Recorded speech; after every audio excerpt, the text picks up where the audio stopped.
Nous allons voir dans cet exercice comment traduire une phrase par une expression. Pour cela, c'est comme les exercices précédents, déjà la première chose à bien faire, c'est de bien connaître son vocabulaire. Et là, je le rappelle en bas à gauche, lorsque l'on voit le mot somme écrit, on peut être sûr qu'on peut mettre un symbole plus. Pour la différence, un moins, pour le produit, un multiplié, et pour le quotient, un divisé. Maintenant que c'est rappelé, il faut passer à la deuxième étape, et la deuxième étape, en fait, c'est de repérer les petits mots qui marchent avec ces quatre mots-là. Somme, différence, produit et quotient.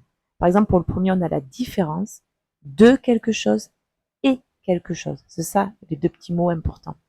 Et en fait, ça permet de représenter, d'écarter deux paquets. Le premier, il est compris entre le de et le et le deuxième, il est après le et. Maintenant qu'on a bien repéré tout ça, on peut écrire les choses. Et donc, A est égal à, je vais laisser un espace et mettre le signe moins de la différence. Et à gauche, le 5, à droite, le 2,5.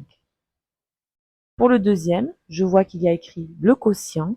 Les petits mots qui marchent avec le quotient, il y a le 2 et le par.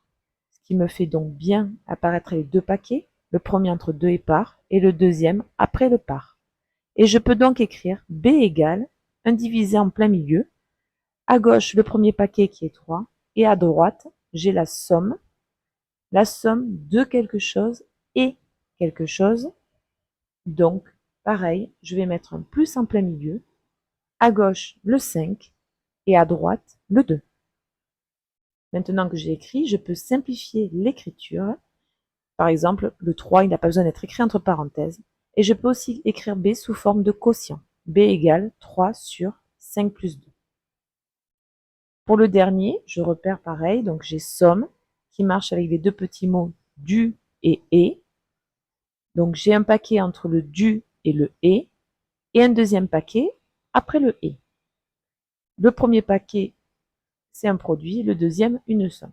Et je peux écrire grand C égale, j'écris le plus en plein milieu, je fais les parenthèses des paquets, et pareil, donc à gauche, j'ai un produit, le produit de quoi? De 5 par 3, donc je peux écrire un multiplié en plein milieu, 5 à gauche et 3 à droite.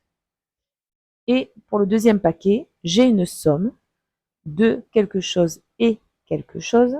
Je peux écrire le plus en plein milieu, à gauche le 3,8 et à droite le 2.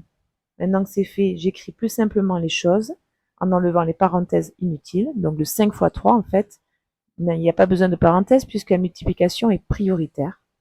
Donc je peux enlever les parenthèses.